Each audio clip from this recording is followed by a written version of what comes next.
చివరి జబర్దస్త్ ఎపిసోడ్ కోసం అలా తయారైన అనసూయ.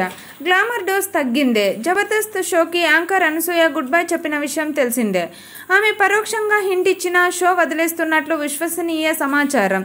ఇక నేటి జబర్దస్త్ ఎపిసోడ్ ఆమెకు చివరి కావచ్చు మాట అనిపిస్తోంది. మరి నేటి ఎపిసోడ్ కోసం అనసూయ కొంచెం ట్రెడిషనల్ గా సిద్ధమయ్యారు. అప్ టు బాటం కవర్ చేస్తూ చుడిదార్ ధరించారు. చీరలో కూడా సూపర్ సెక్సీగా తయారయ్యే అనసూయ లేటెస్ట్ లుక్ చాలా పద్ధతిగా ఉంది. అనసూయ ఇదే చివరి జబర్దస్త్ ఎపిసోడ్ కావడం వలన ఇలా ట్రెడిషనల్ వేర్లో పద్ధతిగా తయారయ్యారన్న అభిప్రాయాలు వినిపిస్తున్నాయి. ఇక 2013లో జబర్దస్త్ మొదలు కాగా అనసూయ యాంకర్గా ఎంట్రీ ఇచ్చారు. అయితే కొన్ని ఎపిసోడ్స్ తర్వాత వ్యక్తిగత కారణాలతో అనసూయ షో నుండి తప్పుకున్నారు.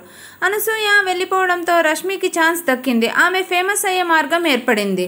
అనసూయ రోల్ సమర్థవంతంగా నిర్వహించిన రష్మి గ్లామరస్ యాంకర్గా మంచి ఫేమ్ తెచ్చుకుంది. జబర్దస్త్ షో అద్భుతమైన విజయం సాధించిన నేపథ్యంలో ఎక్స్ట్రా జబర్దస్త్ తీసుకొచ్చారు. అలా అనసూయ రీఎంట్రీ ఇవ్వడం జరిగింది. జబర్దస్త్ షో అనసూయకు మంచి పాపులారిటీ తెచ్చింది.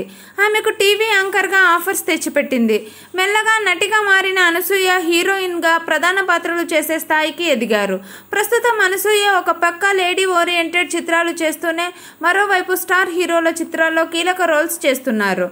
అనసూయ హీరోయిన్గా దర్జా పేరుతో ఓ మూవీ చిత్రీకరణ జరుపుకుంటోంది. ఇటీవలే ఆమె ప్రధాన పాత్రలో సింబా టైటిల్తో ఓ ప్రాజెక్ట్ ప్రకటించారు.